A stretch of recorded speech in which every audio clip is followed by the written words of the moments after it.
Hello, you're watching Power of Law program, and today we host the founder of Armenian Young Lawyers Association, head of the National X Network in Armenia program, Mr. Karen Zadoyan. Hello, Mr. Zadoyan. Hello.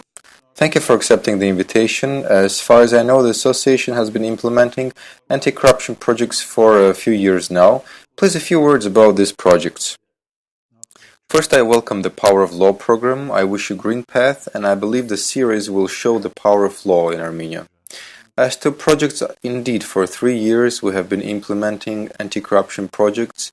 Currently, the ACT project, in frames of which we implement, mainly work in 3 directions.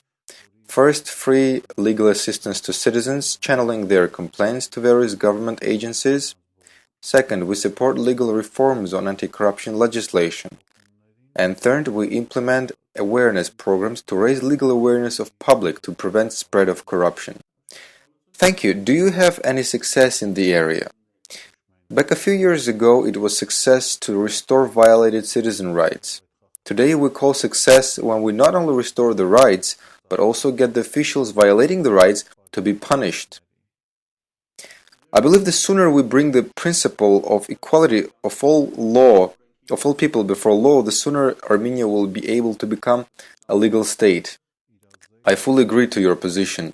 To reach there, we need an aware and literate citizen who can defend his rights. Well, we also need active civil society involvement of media to work together and enable creation of true civil society.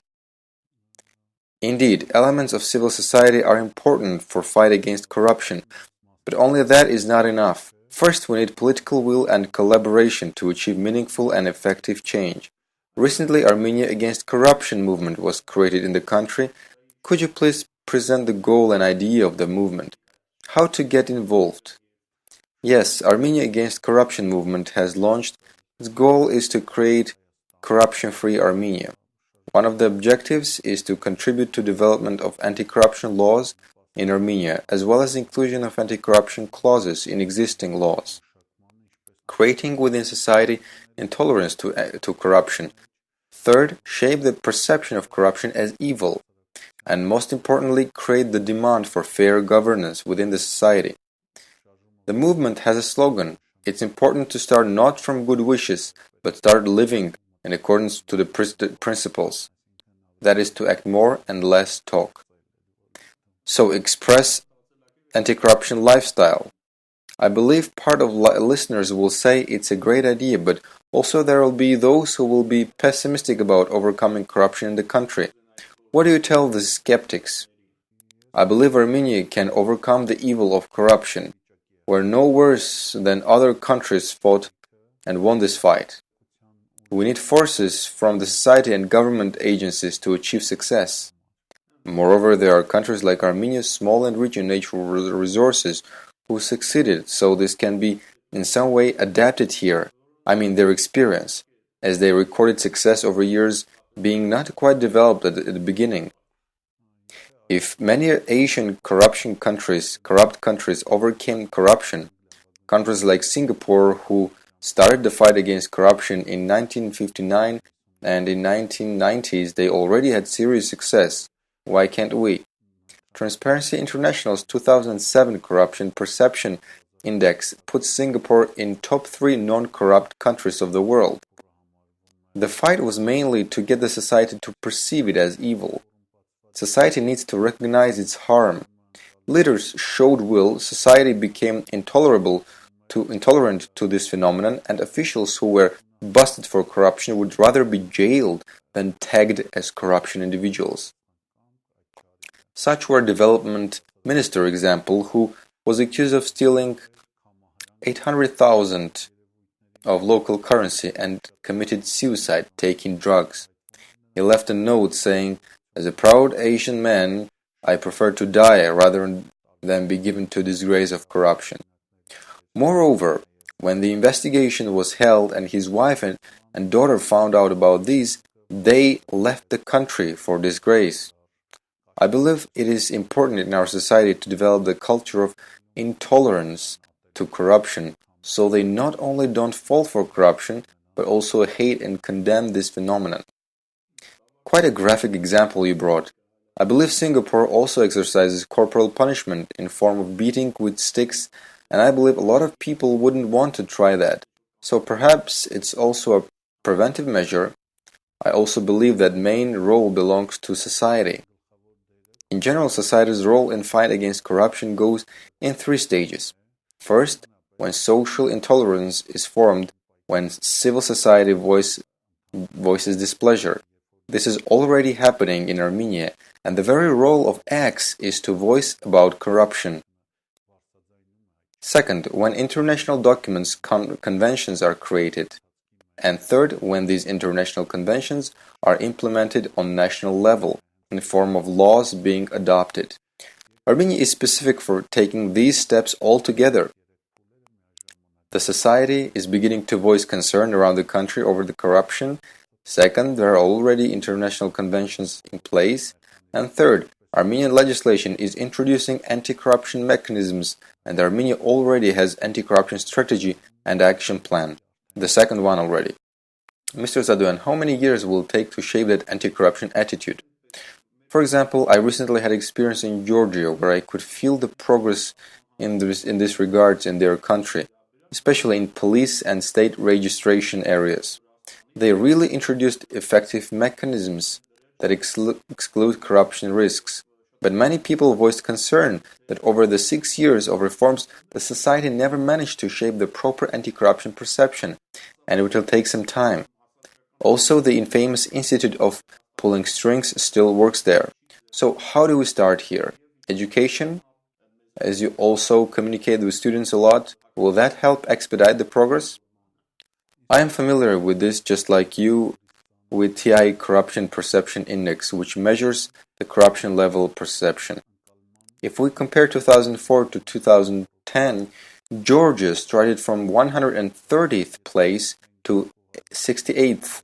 So we can say only in 7 years the progress was made, and this showed by public perception. Armenia, unfortunately, had regress, as in 2004 we were on 82nd place, and in 2010 we plummeted to 120th place, which is a sign of significant regress. What should we do? There is no special formula for this, but what we need to do is hold free and fair elections. Elections that don't take too much money. Same Singapore experience shows when these tools are used. They used voting as mandatory obligation and banned busing people to precincts. Every citizen had to give and go and give vote. On the other hand, nobody could make him do that or take him there. So when he had to choose for himself, the free will was exposed. This led to a reduction of spending resources, so later people can fight corruption. Same Hong Kong experience shows that anti-corruption experience is very important. In Hong Kong, for example, Anti-Corruption Agency has been studying this aspect for a long while. They have been holding anti-corruption awareness raising events and trainings for years. Awareness campaigns which contribute to anti-corruption attitude shaping. I believe our movement and X network works properly in that direction. We also, in many villages, regions, universities, implement anti-corruption education seminars and trainings. These events are important for shaping that attitude. Thank you for the interesting talk. Dear friends, we have heard some interesting opinions today on corruption, some examples. Now let's see what our citizens think. Let me say goodbye to you. See you next time. Corruption never happened to me. I'm a second-year student, but yeah, I've heard of it. I've seen from a side, but never being in it. Regardless of will, that happens. Scientists and men of science, what do they get offered? Happened in society sometimes, but I don't know. There was a lot in Soviet times, but not anymore, no. Unfortunately, it spread. I think all of us have seen it. Frankly, I'm not gonna tell you. Corruption can fight it. I'm not in it. I'm definitely fighting. People are not fighting against it. Society can't do anything. Corruption is handled by men with leverage. If nobody gives our bribes, nobody will take them. Nothing. I think stereotypes and mentality need to change. As long as there are people on earth, corruption will be there. It's hard to fight it. Corruption will always be there. You can demand the receipts and not let them fool people. People need to be smarter, fight for their rights and not let others walk on them. Main issue of society is self-organizing. If man doesn't shy away from public after switching 100 parties, what shame can he talk about there?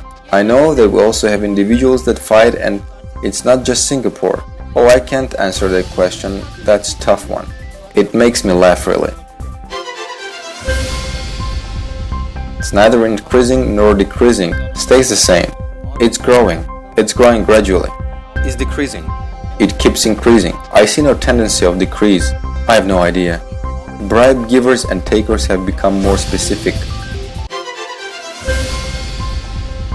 If one needs it, they sure take it. If he or she doesn't give or take bribes, corruption will just go. Every second person is potential briber. There is no area in Armenia without corruption. Attorney asks for money to solve the case with the judge. I have an issue of not finding a job and I am failing there because I'm not good at bribing.